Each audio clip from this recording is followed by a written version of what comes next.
ஐப்பசி பௌர்ணமியை முன்னிட்டு நகரி மற்றும் நகரியை சுற்றி பல ஊர்களில் உள்ள சிவன் கோயில்களில் அன்னாபிஷேகம் மற்றும் தீபத் திருவிழா நடைபெற்றது. திருப்பதி மாவட்டம், நகரி தொகுதி, நகரி நகரம், கார்த்திகை பௌர்ணமியை முன்னிட்டு நகரி மற்றும் சுற்றுவட்டார பகுதிகளில் உள்ள சிவன் கோயில்களில் அன்னாபிஷேகம், தீபத் திருவிழா பக்தி பரவசத்துடன் நடைபெற்றது. நகரி நகரில் உள்ள ஸ்ரீ காமாட்சி சமேத ஸ்ரீ கரகண்டேஸ்வர சுவாமி கோயிலில் மாலை 6 மணி முதல் இரவு 9 மணி வரை, கீழப்பட்டு கிராமத்தில் உள்ள ஸ்ரீ அருள்மிகு திரிபுரசுந்தரி சமேத ஸ்ரீ சந்திரமௌலீஸ்வரர் ஆலயத்தில் மாலை 3 மணி முதல் 6 மணி வரை மற்றும் சிந்தலப்பட்டை கிராமத்தில் உள்ள ஸ்ரீ உண்ணாமமுலை அம்மன் உடனுரை ஸ்ரீ சந்தான அருணாச்சலேஸ்வரர் கோவிலில் மாலை 6 மணி முதல் இரவு 9 மணி வரை கோலாகலமாக நிகழ்ச்சிகள் நடைபெற்றன. திரளான பக்தர்கள் கலந்து கொண்டு ஓம் நமசிவாய என்ற கோஷத்துடன் சுவாமி தரிசனம் செய்தனர். அதேபோல நவம்பர் 2ஆம் தேதி சிந்தலப்பட்டையில் சிவன் கோயிலில் புதிதாக ஐம்பொன்களால் செய்யப்பட்ட அருள் தரும் சிவகாமி அம்மன் உடனுரை அருள் தரும் நடராஜ பெருமாளுக்கு கும்பாபிஷேகம் இனிதே நடைபெற்றது. இவ்விழாவில் சிந்தலப்பட்டை மற்றும் சுற்றியுள்ள கிராமங்களில் இருந்தும் திரளான பக்தர்கள் வந்து சுவாமியை வழிபட்டனர்.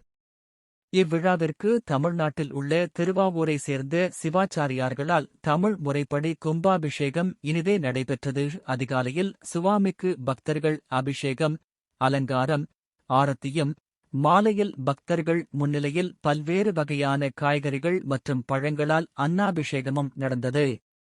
பின்னர் தீபத் திருவிழா நடைபெற்றது. கோயில் வளாகம் தீபங்களின் தீபங்களால் மாயாஜாலமாக விழுந்தது. புராணங்களின்படி கார்த்திகை பௌர்ணமி நாளில் சிவபெருமானுக்கு உணவு படைத்து தீபம் ஏற்றுவது மிகவும் புனிதமானது. இந்த நாள் திரிபுராரி பௌர்ணமி என்றும் அழைக்கப்படுகிறது. ஏனெனில் இது சிவபெருமான் திரிபுராசுரர்களை வதம் செய்த நாள். இந்த சந்தர்ப்பத்தில் பக்தர்கள் ஓம் நம சிவாய என்று கோஷமிட்டு கோயிலைச் சூழ்ந்து கொண்டனர். பின்னர் பக்தர்களுக்கு பிரசாதம் மற்றும் அன்னதானம் வழங்கப்பட்டது. கோயில்கள் பக்தர்களால் நிரம்பி வழிந்தாலும் கோயில் குழு உறுப்பினர்களால் விரிவான ஏற்பாடுகள் செய்யப்பட்டன.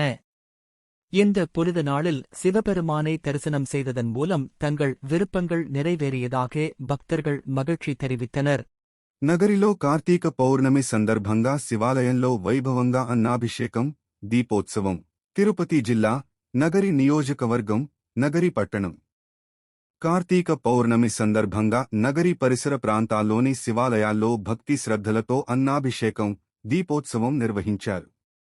నగరి పట్టణంలోని శ్రీ కామాక్షి సమేత శ్రీ కరకంటేశ్వర స్వామి ఆలయంలో సాయంత్రం 6 గంటల నుండి రాత్రి 9 గంటల వరకు, కీళ్లపట్టు గ్రామంలోని శ్రీ అరుల్మిగు త్రిపురసుందరి సమేత శ్రీ చంద్రమౌళీశ్వర ఆలయంలో మధ్యాహ్నం 3 గంటల నుండి సాయంత్రం 6 గంటల వరకు, చింతలపట్టేడ గ్రామంలోని శ్రీ ఉన్నములై సమేత శ్రీ సంతాన అరుణాచలేశ్వర్ శివాలయంలో సాయంత్రం 6 గంటల నుండి 9 గంటల వరకు వైభవంగా కార్యక్రమాలు జరిగాయి. తెల్లవారుజామునే స్వామివారికి అభిషేకం, అలంకారం, హారతి నిర్వహించగా సాయంత్రం భక్తుల సమక్షంలో వివిధ రకాల కూరగాయలు, పండ్లతో అన్నాభిషేకం చేశారు. అనంతరం కార్తీక దీపోత్సవం నిర్వహించి ఆలయ ప్రాంగణం నిండా దీపాల వెలుగులతో మంత్రముగ్ధంగా మారింది. పురాణాల ప్రకారం కార్తీక పౌర్ణమి రోజున శివునికి అన్నాభిషేకం చేయడం, దీపం వెలిగించడం అత్యంత పుణ్యకరం. ఈ రోజు శివుడు త్రిపురాసురులను సంహరించిన రోజు కావడంతో త్రిపురారీ పౌర్ణమిగా కూడా పిలుస్తారు. ఈ సందర్భాన్ని పురస్కరించుకుని భక్తులు ఓం నమః శివాయ నామస్మరణతో ఆలయాన్ని మారుమ్రోగించారు. అనంతరం భక్తులకు ప్రసాదం, అన్నదానం వితరణ జరిగింది. ఆలయాల్లో భక్తుల రద్దీ అధికంగా ఉండగా సమగ్ర ఏర్పాట్లు ఆలయ కమిటీ సభ్యులు చేశారు. భక్తులు ఈ పవిత్ర పర్వదినాన శివదర్శనం చేసుకుని తమ కోరికలు తీర్చుకున్నారని ఆనందం వ్యక్తం చేశారు. ఎస్ నగరి న్యూస్లో ఇంక మీదట తెలుగు, తమిళంలో కూడా వార్తలు వస్తుంది. ఎస్ నగరి న్యూస్ను సబ్స్క్రైబ్ చేయండి.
அம்பாள் திரிபுர சுந்தரி சமேத சந்திரமணீஸ்வரர் சுவாமி தேவஸ்தானம் ஒவ்வொரு ஐப்பசி பௌர்ணமி அன்றைக்கும் வந்து அன்னாபிஷேகம் சிறப்பாக நடைபெறுறது. அதே மாதிரி கார்த்திகை பௌர்ணமியும் மிக சிறப்பாக நடைபெறதுனால இந்த அன்னாபிஷேகம் எது நடக்கிறதா ஐப்பசி மாதம் வந்து அவர் பார்வதி பரமேஸ்வரோட சேர்ந்து 15 நாள் கழித்து அதுக்கப்புறம் வந்து இப்போ வந்து அவர் கூட சேர்ந்து வந்து சமேதரா 2 பேர் வந்து அர்த்தநாரீஸ்வரராக காட்சி அளிக்கிறது இன்றைக்கி தான் ஆக்சுவலாக. அதனால் வந்து அவளுக்கு அன்னாபிஷேகம் பண்ணி இன்றைக்கி வந்து ஆரத்தி பண்ணுறது. இந்த அன்னாபிஷேகத்தை பார்த்தோம்னா சகல தோஷம் சகல நிவர்த்தி ஆகும். அதுமண்டா எந்த நோயற்ற வாழ்வு குறைவற்ற செல்வங்கள் இருந்த சகல சௌபாகியத்தோடு இருப்பாங்கன்றது ஐதீகம். ஆகையினால எல்லாம் வல்ல சந்திரமௌலீஸ்வரர் சுவாமி அனுகிரகத்தை பரிபூர்ண கிருபா கடாட்சத்தை பெற்றுட்டால் ரொம்ப சந்தோஷமாக இருக்கும். வாழ்க்கை